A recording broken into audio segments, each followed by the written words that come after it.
Hello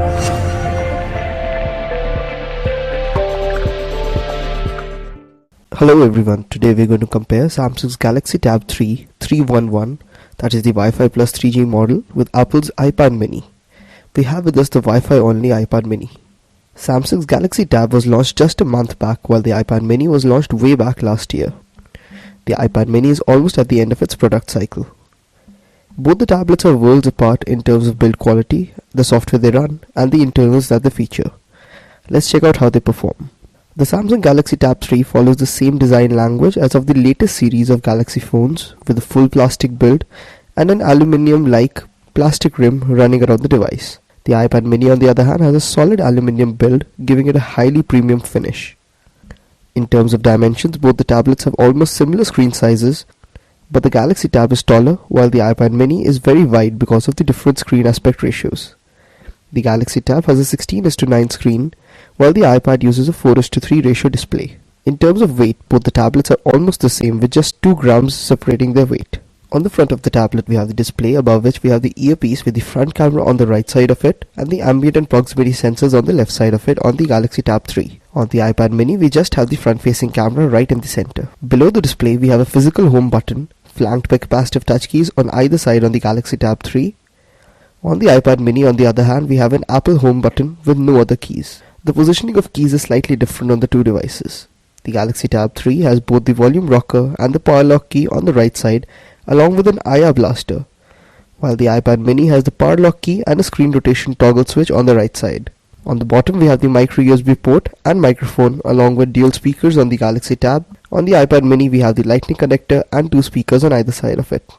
On the left side we have the covered micro SIM and micro SD card slot on the Tab 3, while there is absolutely nothing on the iPad mini. While at the top we have just the 3.5mm audio jack on the Galaxy Tab 3, while we have the audio jack, the microphone and the power lock key on the iPad mini. Moving to the back of the tablet, we find a glossy plastic finish on the Galaxy Tab, while we have aluminium on the iPad mini. The Galaxy Tab is more prone to fingerprints. The camera is located at the top left corner on both the devices, and there is no flash on either device. We have the branding and certification information towards the bottom. The back cover is not removable on either of the devices. Overall, the Galaxy Tab 3 has a little worn out Samsung design, but the ergonomics make it quite comfortable to hold. The iPad mini, on the other hand, has top quality premium finish and build quality, which makes it very sturdy. Moving on to the display. The Samsung Galaxy Tab 3 has an 8-inch display with a resolution of 1280 by 800, resulting in 189 pixels per inch pixel density, while the iPad mini has a 7.9-inch display with a resolution of 1024 by 768, and this results in a pixel density of 162 ppi. In terms of brightness and saturation, both the displays are neck to neck. The contrast is also quite similar, although the Galaxy Tab 3 seems slightly oversaturated. But when it comes to sharpness, the iPad mini is much behind the Galaxy Tab 3 because of the lower pixel density. Overall, we like the display on the Galaxy Tab 3 a bit more than the one on the iPad mini. Under the hood, on the Galaxy Tab 3, we find a 1.5 GHz dual-core Exynos 4212 system on chip, along with 1.5 GB of RAM and a Mali 400 MP GPU. The iPad mini is powered by a 1 GHz dual-core Apple A5 chipset, along with 512 MB of RAM and a PowerVR SGX 543 MP2 GPU. The Galaxy Tab 3 comes with 16 and 32 GB variants, while the iPad mini has 16, 32 and 64 GB versions available. We have the 16 GB variant with us, and out of 16 GB, the Galaxy Tab has around 10.8 GB of usable storage, while the iPad mini offers 13.7 GB. However, the Galaxy Tab 3 has a microSD card slot, which is absent on the iPad mini. In terms of specifications, the Galaxy Tab 3 seems to outdo the iPad mini. However, the Tab 3 shows occasional lags and glitches when opening and switching apps, while the iPad mini tends to be very fast in both opening and switching between them. Both the tablets have a 5 megapixel camera at the back, and the Galaxy Tab 3 has a 1.3 megapixel front-facing camera. On the other hand, the iPad mini makes do with a 1.2 megapixel unit. The Tab 3 can record just 720p videos from the rear camera and 480p videos from the front camera. The iPad mini, on the other hand, can record 1080p videos from the rear camera and 720p videos from the front camera. The camera interface is very different on both the devices. The app on the Galaxy Tab 3 has a lot of options that lets you shoot in various modes like beauty face, night mode, panorama, sound shot and sport mode. You can also set various options like white balance, ISO, exposure and other things. On the iPad mini there's nothing to play around with. Tapping the object to focus shifts the focus and adjusts the exposure based on that. That is all you get with the iPad mini. In terms of image quality, the iPad mini is further ahead with better details and more contrast. The front camera on the iPad mini is also better than the Galaxy Tab. Moving on to the software features of the two tablets, we find that there's a drastic difference between them.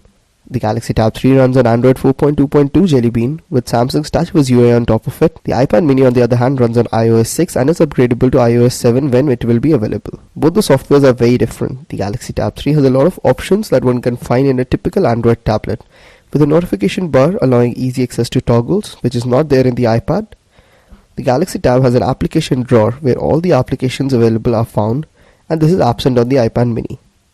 Multitasking is there on both Android and iOS, which lets you switch between apps. Samsung's Galaxy Tab has a lot of software goodies like multi-windows, which lets you do two things at a time in either half of the screen. Any such customization is not present in iOS. In terms of applications, the iOS store has a lot of tablet-specific apps which are missing in the Android Play Store. A lot of apps are still exclusive to the App Store tablet market. Gaming is good on the Galaxy Tab 3 but definitely excellent on the iPad mini. The biggest advantage for iOS is the compatibility of apps. Almost all games run very smoothly on the iPad mini, but that is not the case with the Galaxy Tab. There were some occasional glitches. The Galaxy Tab 3 has an additional advantage of supporting PS3 controllers. The Samsung Galaxy Tab has a non-replaceable 4450 mAh Li-ion battery, while the iPad mini has a 16.3 Wh battery pack. The iPad mini has much better battery life than the Galaxy Tab.